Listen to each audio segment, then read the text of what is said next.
Welcome to OOTOTV, the out-of-the-office investigation from the past into the future of health and security. This time we're discussing vitamin study on health.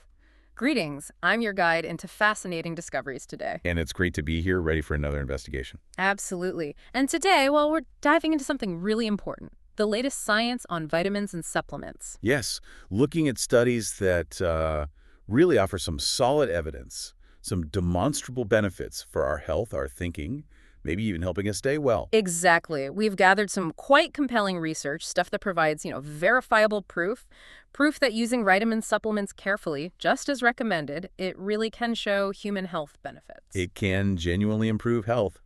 Based on this evidence, we'll be touching on, well, quite a range. We will. We're looking at multivitamins, omega-3s, those fatty acids. Everyone talks about vitamin D, of course. And the B vitamins, which can be a bit complex sometimes. Right. And vitamin E, looking at specific organ health there, and even probiotics. That gut-brain connection is fascinating. It really is. We're exploring how these things might impact memory, how we age biologically, and just our overall well-being. Okay, let's kick things off with something probably sitting in a lot of medicine cabinets right now. The basic multivitamin. The multi. Yes. There was a big recent study, Columbia University, Brigham and Women's, Harvard involved.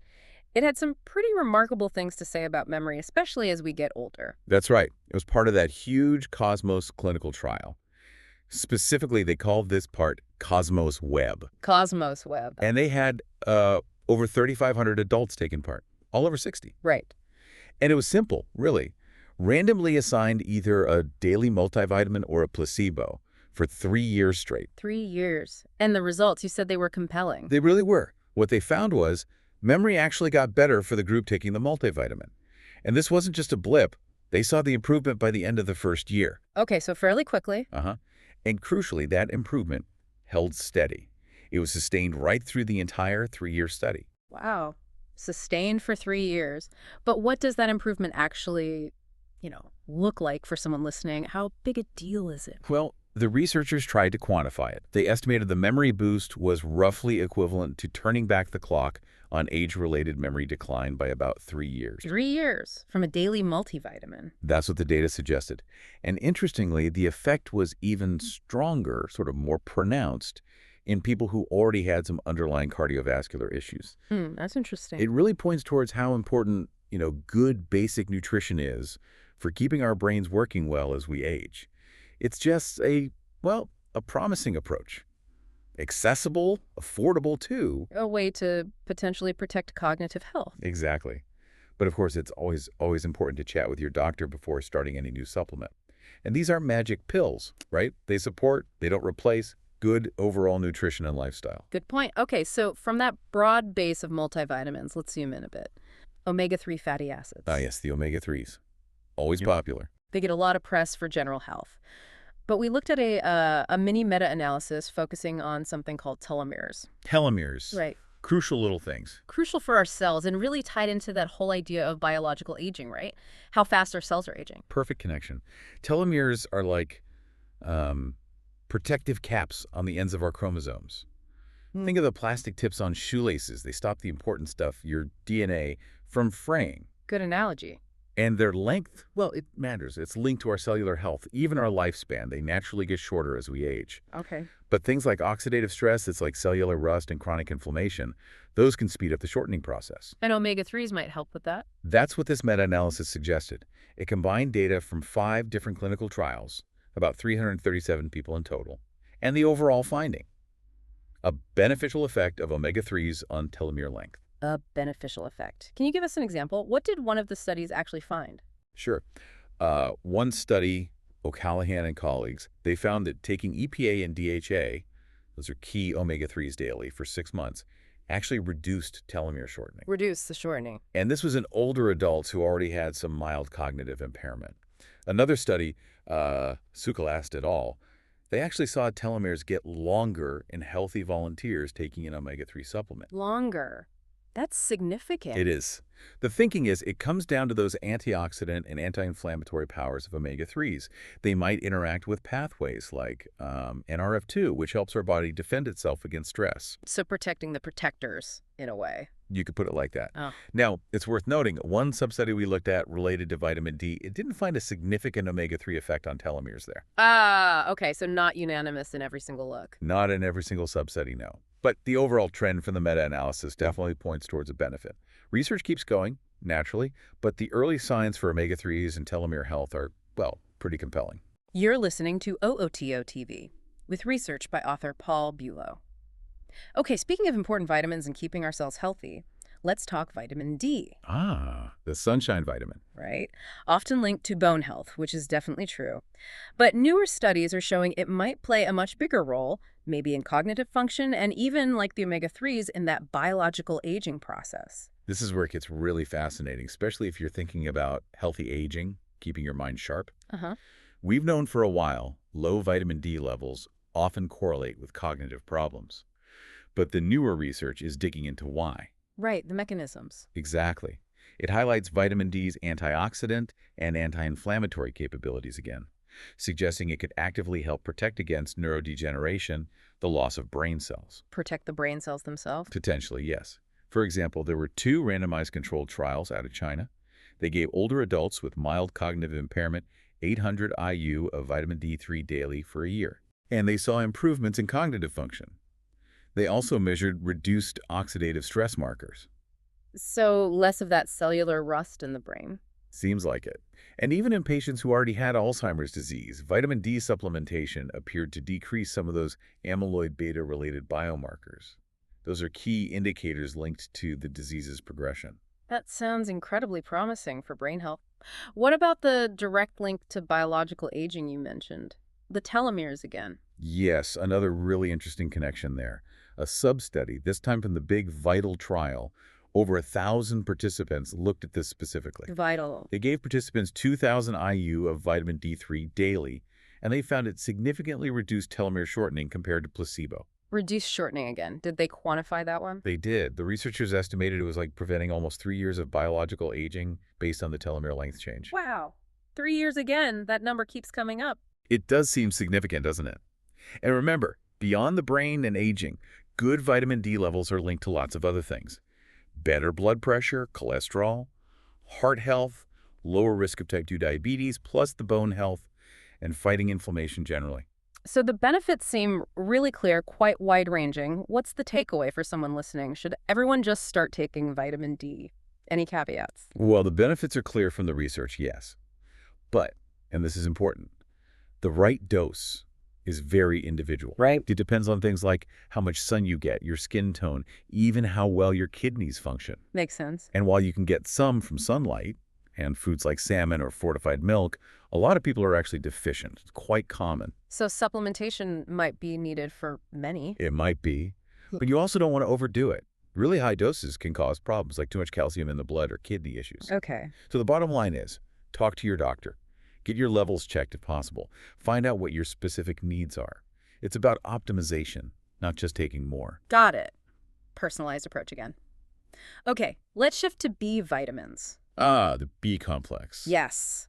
Widely studied for brain and nerve function, but you hinted earlier the picture here is maybe a bit fuzzier. What did the latest systematic review show about B vitamins and cognitive decline? That's a good way to put it. Fuzzier, or maybe more nuanced. Some of the really broad studies looking at all B vitamins together didn't show a strong overall effect on cognition across the entire population studied. Oh. So not as clear-cut as vitamin D or the multivitamins for memory. Not across the board, no. Huh. But, and this is where it gets really interesting and, frankly, more useful, when they started looking at specific subgroups of people within those studies. Subgroups? Like who? Well, the evidence suggests the positive effects were much clearer, sometimes only seen in people who weren't taking aspirin, for instance. Aspirin. Yeah, and also in those who already had high levels of omega-3s, especially DHA, in their blood, or even people with certain genetic profiles. So it's not a one-size-fits-all thing at all here. It really depends on other factors. Precisely. It really highlights how complex nutritional interventions can be.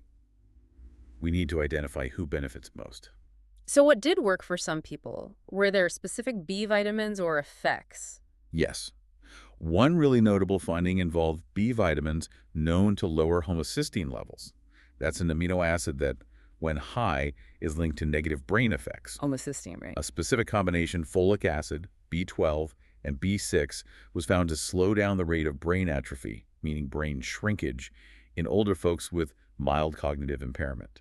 Slowing brain shrinkage, that sounds significant. It really is, because a faster rate of brain atrophy is strongly linked to a higher risk of developing dementia later on. Okay.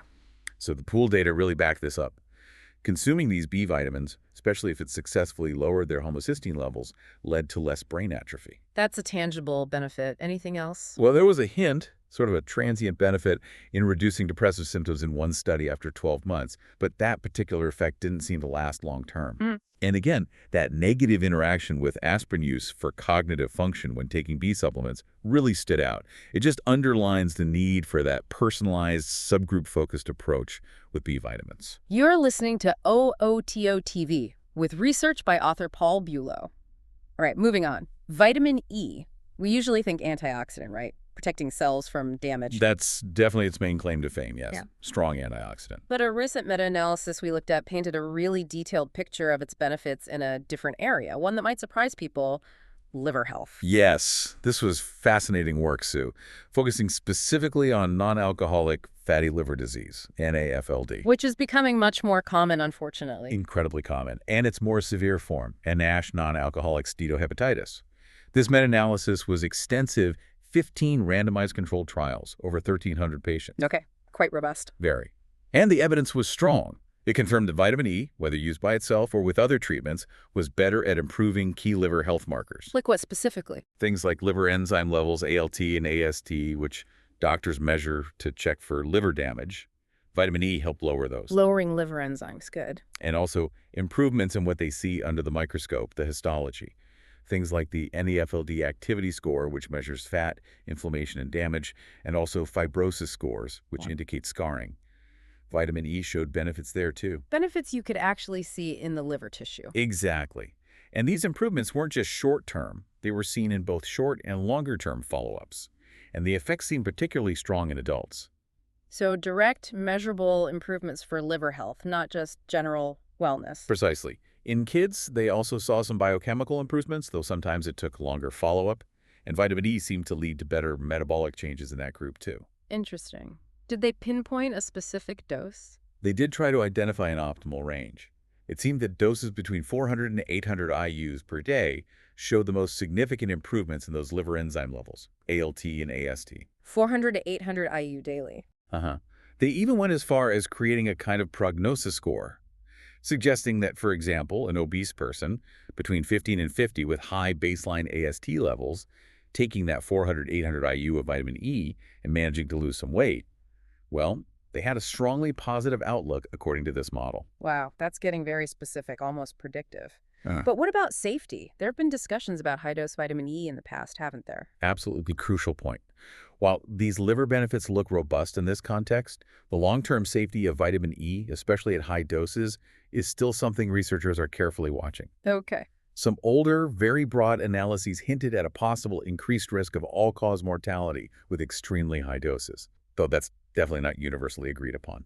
And there have been some lingering questions about prostate cancer risk, needing more solid data. Right, those older concerns. Exactly, and even some complex findings about different types of stroke risk. Yeah. So the takeaway is strong evidence for liver benefits in AFLD and NASH, particularly within that 400 to 800 IU range. Yeah. But caution is still needed for very high doses or super long-term use as a sole therapy. Precisely. We need more large-scale trials focused specifically on long-term safety to get the full picture. It's about balancing that clear benefit against potential long-term risks. Makes sense.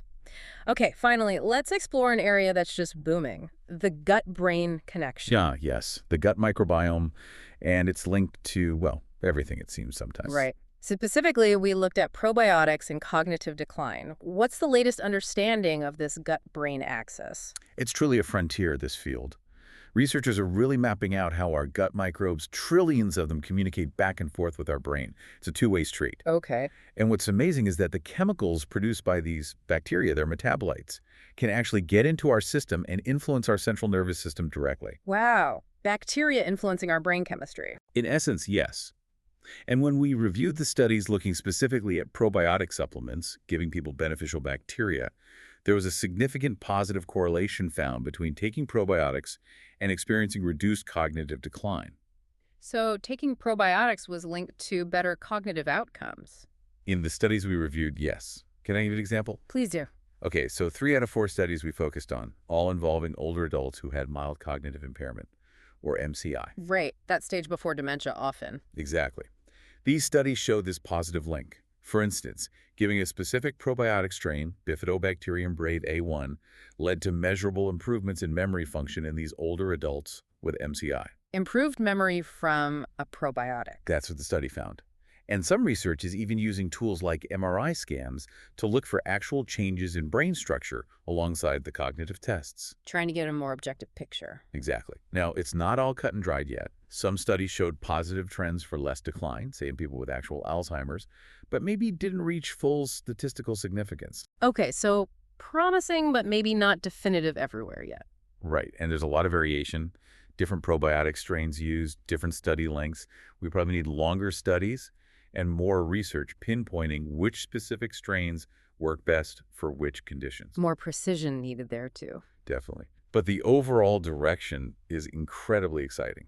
It really suggests our gut health is far more intimately connected to our brain function and cognitive health than we ever used to think. Well, this has been quite an investigation. We've covered a lot of ground looking at the science behind these vitamins and supplements. It really has. And what stands out, I think, is the accumulation of evidence.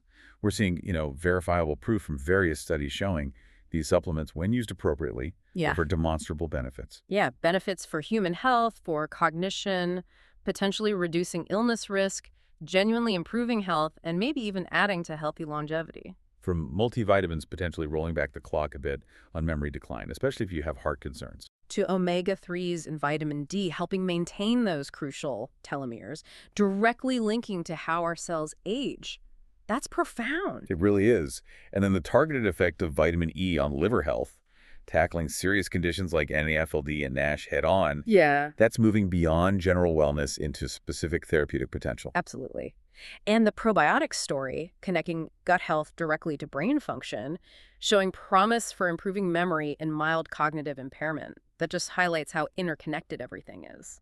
A recurring theme I noticed across several of these omega-3s, vitamin D, vitamin E, was their power as antioxidants and anti-inflammatories. Right. That came up again and again. It seems like a really fundamental way they support our health, right down at the cellular level, fighting off that daily wear and tear. Definitely. And the other big theme, especially clear with the B vitamins, but relevant elsewhere too, is personalization. Couldn't agree more. It's not always about a blanket recommendation for everyone. It's about finding who benefits most. Identifying those subgroups, considering interactions with things like aspirin or existing nutrient levels like omega-3s, that's where the real power seems to lie. Precision. Exactly. And this whole journey through the research, it reminds us that while these supplements clearly show measurable positive impacts and hold immense promise. They aren't magic bullets on their own. Right. They're part of a bigger picture. They work best alongside all the other pillars of health. Good diet overall, physical activity, managing stress, getting enough sleep. It's a whole ecosystem. The scientific exploration into our health, it's constantly evolving, isn't it? Revealing deeper and deeper connections. It truly is. As we keep uncovering exactly how these micronutrients work and the best ways to use them, well, it opens up exciting possibilities for the future of personalized health. So, thinking about all this verifiable proof, these demonstrated benefits for cognition, for aging, for organ health, what new frontiers of personal health and longevity do you think these studies might unlock next for you? Something for you to think about until our next investigation. Thank you for joining us on OOTO TV.